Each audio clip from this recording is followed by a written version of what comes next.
예, 사랑하는 지원가 여러분, 어제는 우리 어린이들이 1년에 한 번씩 우리 노회 안에 있는 어린이들이 모여가지고 성경 퀴즈, 성경 고사, 성경 암송, 찬양, 합창, 독창, 율동 이러한 대회를 합니다. 어린이 대회라고 하거든요. 그러면 매년 우리 어린이 3명이 성경 퀴즈에 참여했습니다. 첫 해 참석에서는 3팀 가운데 2등을 했거든요. 끝에서 첫 번째를 했어요. 그리고 작년에는 7팀 가운데 6등을 했습니다. 끝에서 첫 번째였습니다. 이번에는 참가의 의의를 두자. 그냥 이렇게 참가의 의의를 두자라고 하면서 준비 기간이 그렇게 짧았습니다. 2주밖에 되지 않았고, 그것도 다 같이 한 것은 일주일밖에 되지 않습니다. 그렇게 참가의 의의를 두고 참석했는데 8개 팀 가운데 4등을 했습니다. 참 놀라운 성적을 거두었습니다. 4등 했다는 것이 중요한 것이 아니라 아이들이 성경 퀴즈를 하면서 하나님의 말씀을 외우고 공부한다는 것, 그것이 상당히 은혜인 것 같습니다. 하나님의 말씀을 알아가는 기쁨, 그 기쁨을 조금씩 누리는 것이 참으로 감사를 드립니다. 하나님께서 이렇게 하나님의 말씀을 배워가고 알아가는 어린이들에게 지금뿐만 아니라 앞으로의 인생 가운데서도 주관하여 주실 줄로 믿습니다. 오늘 본문은 하나님께서 이스라엘 백성들에게 율법을 주십니다. 그리고 그 율법을 지키라 명령하시는 내용입니다. 그런데 이스라엘 백성들뿐만 아니라 이것을 자녀들에게도 가르치라고 말하면서 율법을 지켜야 하는 이유, 그리고 지킬 때 얻는 복이 무엇인지를 가르쳐 주고 있는 내용입니다. 이 본문을 통하여 하나님의 언약의 말씀을 다시 한번 기억하고 하나님이 주시는 은혜를 발견하는 그러한 시간이 되기를 원합니다. 모세는 지금 요단강을 건너기 바로 직전에 있는 사람들에게 과거 시내산에서 하나님이 주셨던 그 율법, 그 십계명, 그 받을 때 그 상황을 다시 한번 가르쳐 주고 있습니다. 그러면서 하나님께서 이 말씀을 주신 것은 규례와 법도라고 말하고 있습니다. 규례라고 하는 것은 규칙이라는 뜻입니다. 법도라고 하는 것은 이 단어가 정의를 말하고 있습니다. 하나님의 정의, 다시 말해서 이것은 결국 규칙과 하나님의 정의이기 때문에 하나님이 주시는 법이다. 그리고 그것을 모세는 하나님이 명령하신 바, 하나님의 명령이라고 그렇게 언급하고 있습니다. 이스라엘 백성들이 지켜야 할 법인 것이죠. 그들은 이 법을 받기 전까지 어떤 법 아래에 있었습니까? 바로 애국, 이집트의 그 압제의 법 아래에 있었습니다. 그 압제를 받으면서 이집트의 법을 지키면서 살았던 것이죠. 이집트의 법은 그들을 위한 법이 아니었습니다. 그들을 올가매고 옥죄고 지배하기 위하여 제정된 법이었습니다. 그 법에 따라 많은 아기들이 강에 빠져 죽어야만 했습니다. 그러한 법, 그 아래 살아갔던 그들이 이제 그 법에서 벗어났습니다.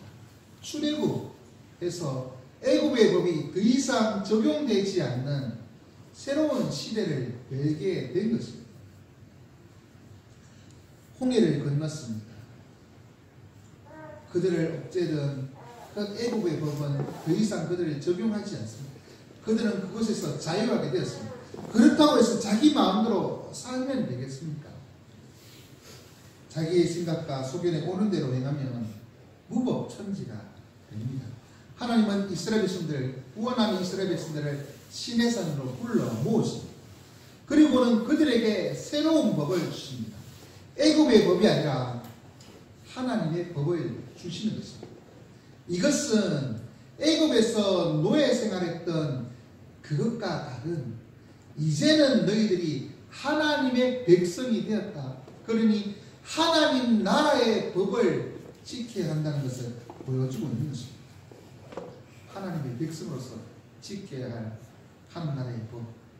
이것이 바로 규례와 법도 율법인 것입니다. 그들은 이 율법을 통하여 자신이 하나님 나라의 백성이라는 것을 자각해야 했습니다. 그런데 하나님께서 이 규례와 법도 곧 언약의 말씀이 율법을 주시면서 그런데 이 언약의 말씀에 대하여 가감하지 말라라고 말하고 있습니다. 첨가하거나 뺄 수 없다는 것이죠. 그런데 사람은 타락한 본성을 갖고 있습니다. 하나님의 말씀에 대하여 그것을 자신의 생각으로 덧보태기를 원합니다. 자신의 마음대로 바꾸기를 원합니다.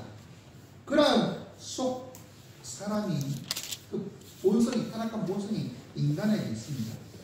내가 나에게 유리하면 지키고 나에게 불리하면 안 지켜도 될 것처럼 그렇게 착각하는 것이죠.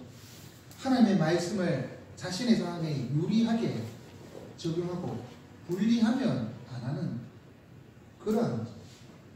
이러한 현상은 과거에도 그렇지만 오늘날에도 비일비재합니다. 그래서 하나님은 이스라엘 백성들에게 하나님의 말씀을 가감하지 말라라고 말하고 있습니다. 이것은 단순히 하나님의 말씀을 또 보태거나 빼지 말라는 그런 의미가 아닙니다. 이것은 하나님의 말씀을 절대적인 진리로 삼아야 한다는 것이죠. 나한테는 이 말씀을 빼도 되는데 저 사람한테는 이 말씀 외에도 다른 것도 한다는 것이죠. 내가 하면 로맨스인데 남이 하면 불륜인데 이런 거죠. 남불 내로 뭐 그렇게 말하지 않습니까? 동일하게 적용돼야 하는데 나에게는 적용 안 시키고 남에게는 추상같이 적용시키면서 정죄하는 그러한 모습도 이것은 잘못된 것입니다. 절대적인 진리로 누구에게나 동일하게 적용이 되어야 하는 것이 바로 하나님의 말씀입니다. 그런데 이 하나님의 말씀, 특별히 이 하나님의 말씀이 주어졌을 때 그 성경이 어떤 형태로 되어 있습니까? 두루마리입니다. 성경이 지금 모세가 쓴 이 성경, 이 당시에 한 권밖에 없습니다. 그 후에 뭐 필사를 하면서 권수가 한두 권씩 늘어나겠죠. 오늘날처럼 사람들이 손에 들고 다니는 성경이 아니라는 것입니다. 성경을 읽을 수 있는 사람은 극히 제한되어 있습니다. 성경 말씀을 읽을 수가 없습니다. 성경은 본래 읽으라고 주신 것이 아니라 들으라고 주신 것이라는 것이죠. 왜? 성경이 흔치 않듯이 레위인들이, 제사장들이 이 성경을 백성들에게 가르치는 그 일이 그들의 중요한 임무였다는 것입니다. 그런데 성경에 대해서 1년 내도록 읽어보지 못하는 사람들, 그 사람들에게 가르치는 사람, 두루마리를 이렇게 풀어서 그곳에 기록된 것을 읽어주고 가르칠 사람들, 그 사람들은 쉽게 유혹에 빠집니다. 하나님의 말씀인데 그 말씀만 읽는 것이 아니라 자신의 생각을 덧보태는 것이죠. 이것이 하나님의 말씀이다. 하나님이 명령하신 것이다. 뭐뭐 하지 말라라고 했으면 그것만 얘기하면 되는데 그곳에 덧보태서 하지 말라. 또 이렇게 하지 말라고 했다. 이렇게 하지 말라고 했다. 계속해서 만들어가는 생산해내는 것. 이러한 말씀에 대하여 무지한 백성들을 속이는, 자신의 생각을 하나님의 말씀이라고 명령이라고 속이는 그러한 일들이 생겨날 여지가 있는 상황이었습니다. 그러한 상황에 하나님은 모세에게 이 성경을 기록하게 하고는 그곳에 가담하지 말라고 말하고 있는 것입니다. 초창기 처음부터 하나님의 말씀에 대해서 덧보태거나 빼서는 안 된다. 인간의 생각을 더 집어넣어서는 안 된다. 그것을 성경을 주시는 그때부터 원칙으로 세워 놓았던 것입니다. 하나님의 명령을 자신의 생각으로 그렇게 덧보태어서 마치 하나님의 명령인 것처럼 바꾸는 것은 심각한 신성모독입니다. 천벌을 받아 마땅한 짓인 것이죠. 우리는 그러한 위험 앞에 강하게 거부해야 합니다. 오늘 본문에 보면 바알보올의 일이 기록되어 있습니다. 바알보올은 발람이라고 하는 선지자입니다. 물론 이 선지자는 이스라엘 백성이 아닙니다. 하지만 하나님의 말씀을 듣고 하나님의 말씀을 선포하는 선지자로 기록되어 있습니다. 오늘날로 말하면 이 미디안 족속, 모압 족속 그 지역에서 활동하는 일종의 그 술객이라고 번역하는 것이 더 마땅할 것입니다만은 하나님께서 그에게 말씀을 주신 선지자 역할을 합니다.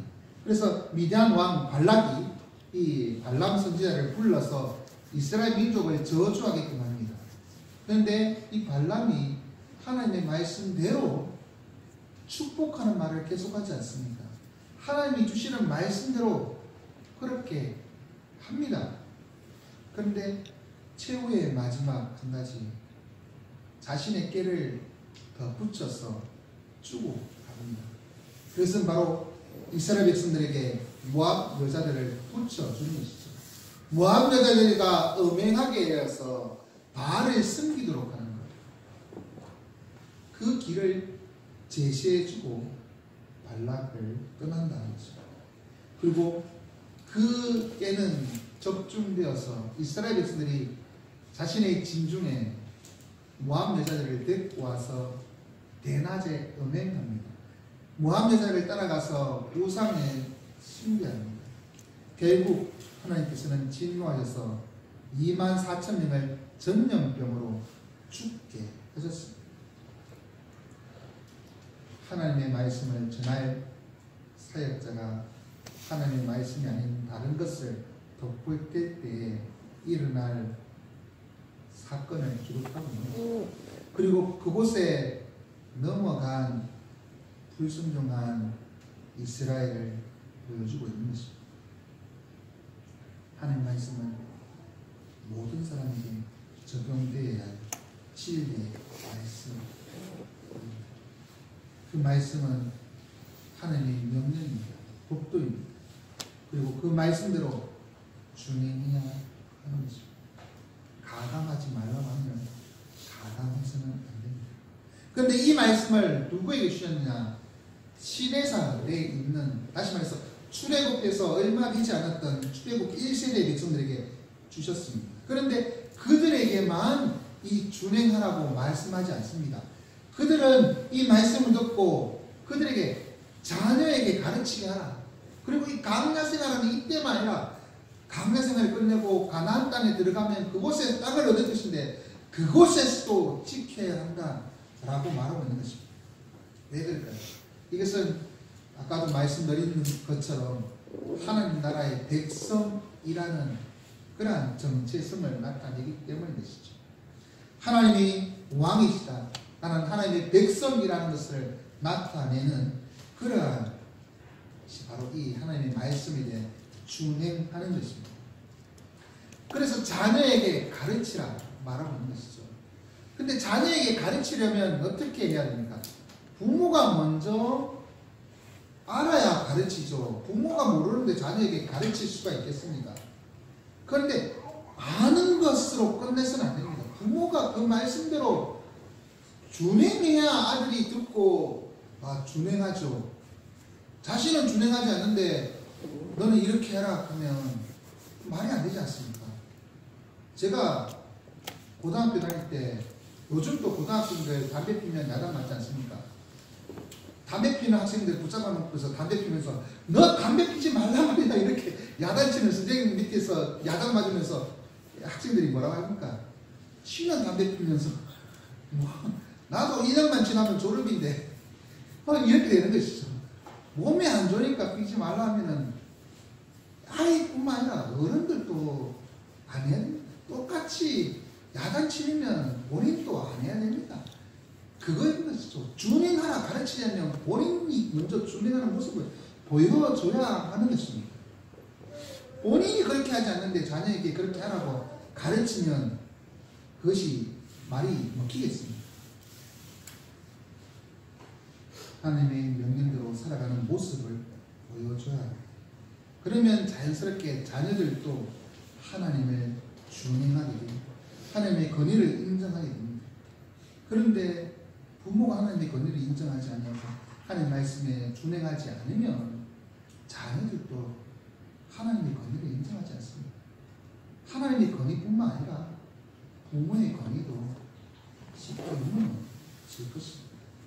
그러니 이 말씀은 모든 시대에 걸쳐서 가르쳐야 하는 진리의 말씀이라는 것입니다.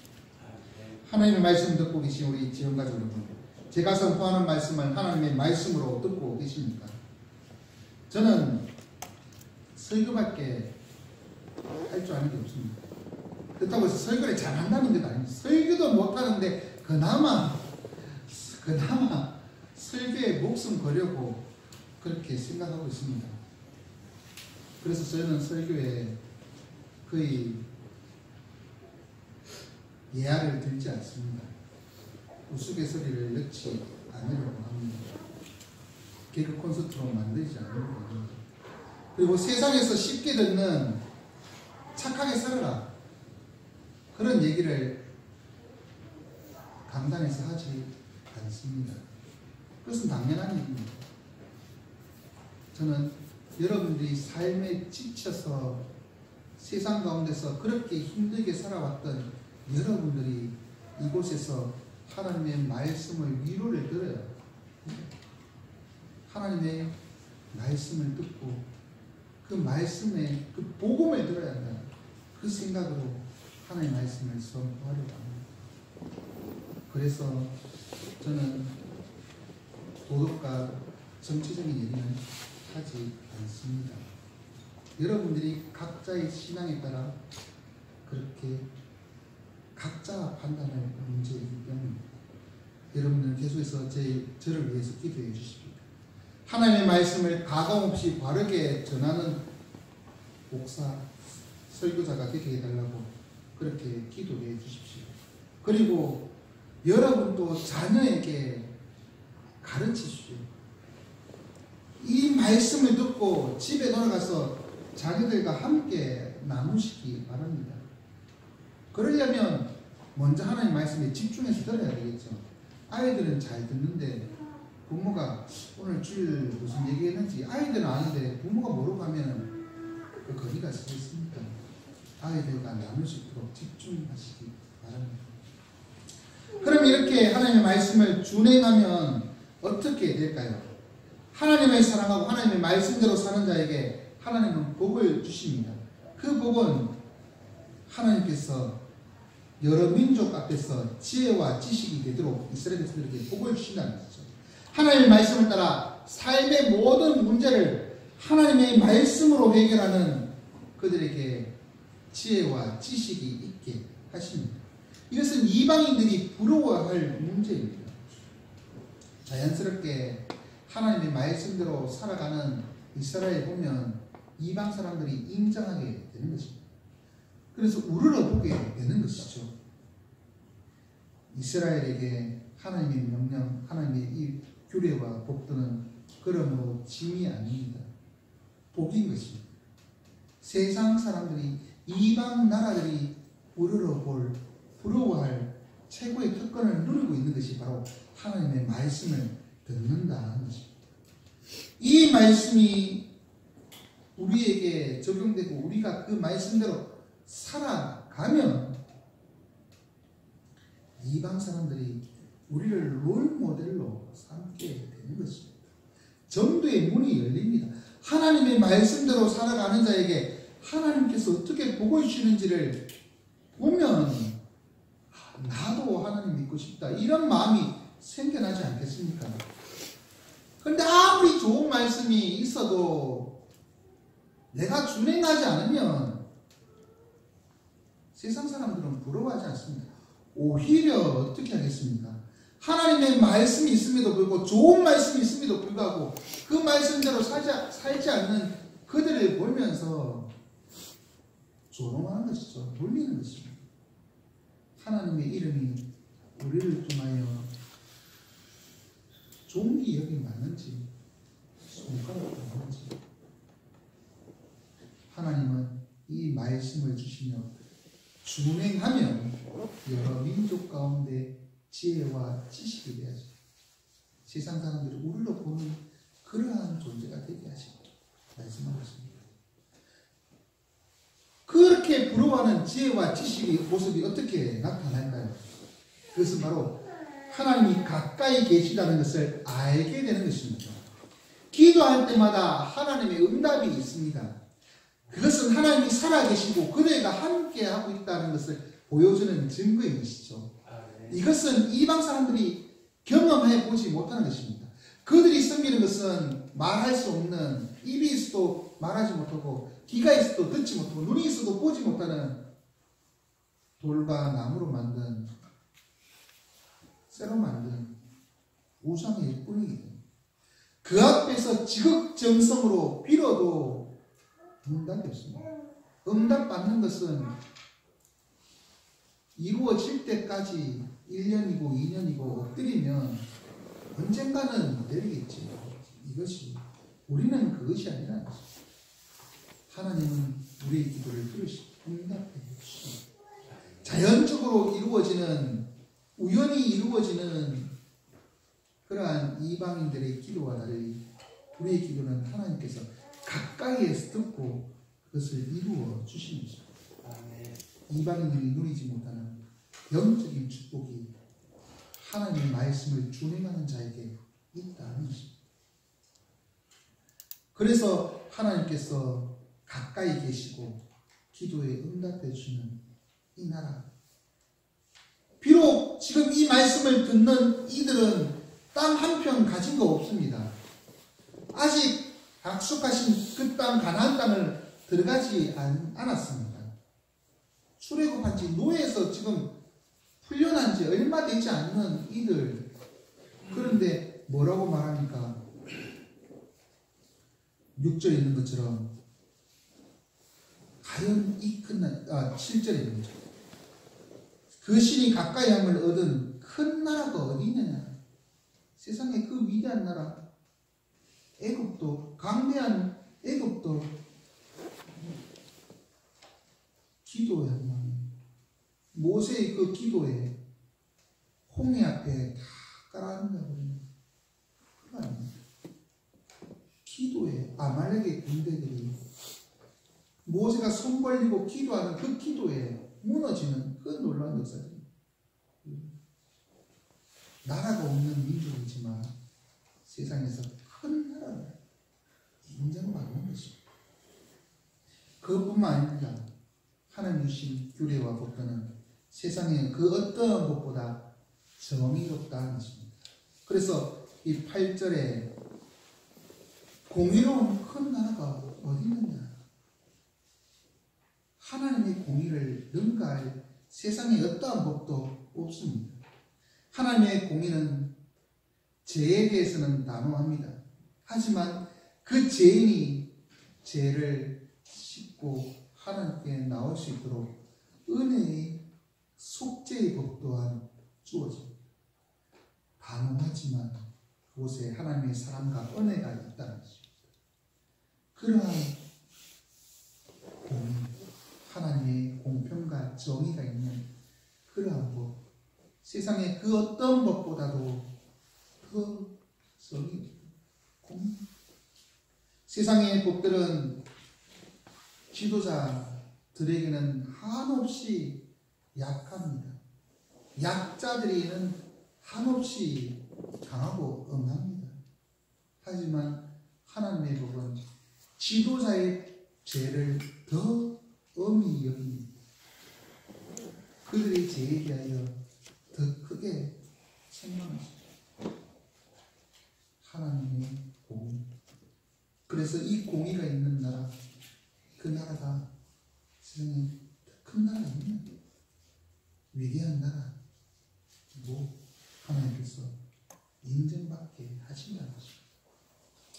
하나님 말씀에 준행하며 살기 원하시는 지역 가족 여러분, 여러분은 하나님의 말씀대로 살고 계십니까?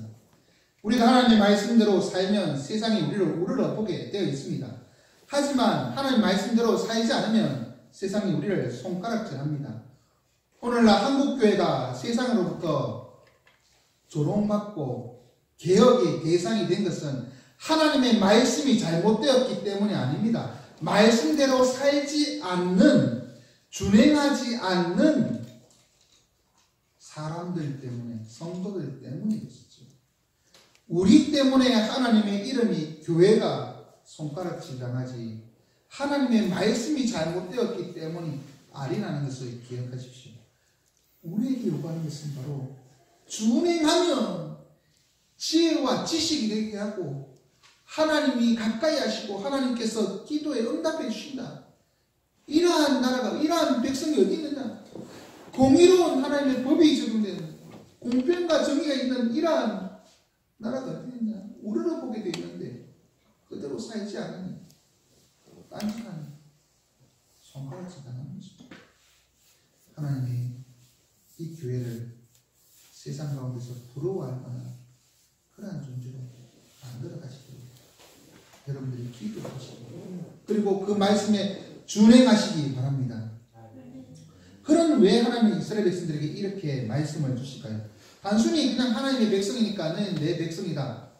이제 내 백성이 됐으니까 이제 우리 집에 살려면 아빠 말대로 해야 돼. 그렇게 하는 것처럼 너는 내 백성으로 살려면 내 말대로 해야 돼. 강하게 그렇게 지배하기 위해서 주신 것이 아니라는 것입니다. 이스라엘 백성들에게 하나님이 왕이시라는 것을 드러내실 뿐만 아니라 그것을 통해서 하나님께서 의도하신 바가 있다는 것이죠. 그것은 바로 하나님을 경외하도록 하는 것입니다. 이들이 불과 몇 달 전에 이스라엘이 출애굽하기 전에는 애굽의 종으로 살았습니다. 그들의 지배하는 것은 애굽의 법이었습니다. 그 법 앞에 굴복하면서 그들이 바로를 존경했을까요? 바로의 법 아래에 있으면서 그 밑에 굴복하지만 속으로는 엄청나게 바로를 원망하고 욕했을 것입니다. 법이 있다고 해서 지도자를, 통치자를 존경하는 것이 아닙니다. 진정한 존경, 그 존경은 법이 아니라 법 가운데 하나님께서 어떻게 약속하시고 이루어지신가. 그래서 하나님의 법은 압제와 억압을 위한 애굽의 법과는 다른 것입니다. 하나님의 법은 바로 은혜와 구원이 있는 법입니다. 하나님이 어떻게 이스라엘 백성들을 사랑하시고 용서하시기를 원하는지 보여주는 법입니다. 그것을 경험하고 하나님의 공의를 경험할 때 그들은 하나님을 존경하고 또한 그러면서도 두려워하는 경외하게 되는 것입니다. 그렇게 경외하도록 하기 위하여, 그리고 그 경외함을 너희들뿐만 아니라 다음 세대 자녀들이 이어가면서 배우도록 하기 위하여 이 말씀을 주시는 것입니다. 이렇게 하나님의 법도를 통하여 하나님을 경외하는 자들은 하나님의 임재를 경험하게 됩니다. 이 하나님의 말씀이 시내산에 있는 그들에게 주어질 때 어떻게 됩니까? 이것은 언약의 관계로 말씀하고 있습니다. 그런데 이 언약이라고 하는 것은, 하나님께서 우리에게 주신 언약은 갑을의 그러한 계약이 아닙니다. 갑을 계약은 갑을 위한 것 아니겠습니까? 갑의 그러한 피해를 최소화하기 위해서 일방적으로 제시하는 것이고 어른 어쩔 수 없이 쓰는 것이 갑을의 그러한 계약서 아니겠습니까? 하지만 하나님께서 이스라엘 백성과 언약을 맺을 때 나는 너희의 하나님 되고 너희는 내 소유가 된다 라고 말씀하시면서 출애굽기 19장에 보면 그것을 제시해 줍니다. 너희가 이대로 살래. 그런데 그 얘기를 모세로부터 들은 이스라엘 백성들이 우리가 하나님의 말씀대로 준행하겠습니다 라고 맹세할 때 그때부터 언약이 된 것이죠. 그냥 먼저 하나님이 임의로, 하나님이 강제로 그렇게 계약서를 내민 것이 아니라 하나님과 이스라엘 백성들이 상호 신뢰하는 그 관계 속에서 서로에게 참 맹세하면서 사는 이 언약인 것입니다. 이러한 언약을 맺을 때 그들이 하나님 앞에 이렇게 살기를 원합니다. 말씀에 준행하기를 원합니다. 그렇게 고백할 때 하나님의 임재가 나타납니다. 시내산에 오늘 본문에는 뭐라고 있냐면 산에 불이 붙어 11절에 불길이 충천하고 어둠과 구름 흑암이 덮었다. 그리고 12절에 하나님이 불길 중에서 말씀하셨는데 형상을 보지 못하고 음성만 들렸다라고 말하고 있습니다. 이것을 출애굽기 19장에는 동일한 상황을 우리와 번개와 빽빽한 구름이 산 위에 있고 산에 연기가 자욱하고 여호와께서 불 가운데 강림하셔서 말씀하셨다라고 말하고 있습니다. 산불이 났는데 산불 속에서 말하는 것이 아니라 이 불은 모세가 본 가시떨기 가운데 불은 붙었는데 타지 않는 그 불을 여호와의 불입니다. 하나님께서 구름 가운데 빽빽한 구름 가운데 그 흑암 가운데 구름 가운데 임재하시는 그 임재를 보여주고 있는 것입니다. 근데 이것을 더 신비롭게 하는 것은 목소리는 들리는데 형상은 보이지 않는다. 음성은 들리는데 보이지 않는다. 그것을 통해서 뭘 하겠습니까? 애굽에 보았던 우상들은 형상이 있고 그것을 통해서 우리가 이 신이 나와 가까이 있구나 알 수 있지만 하나님은 형상이 없이 하지만 우리와 함께 하시고 말씀하신다. 깨닫게 되는 것이죠. 하나님의 임재를 경험하게 되는 것입니다. 이것을 모세가 이 요단강 동편에서 다시 언급하는 이유는 가나안 땅에 들어갔을 때 이들이 하나님의 말씀대로 지켜야 한다는 것입니다. 가나안 땅에 들어가면 그들이 생각지도 못했던 화려한 우상들을 보게 됩니다. 색칠이 되어 있고 온갖 모양으로 그렇게 만들어진 우상들 보게 됩니다. 출애굽 1세대는 애굽에서 그런 우상들을 보고 자라왔습니다. 그런데 지금은 출애굽 2세대를 하고 있었죠.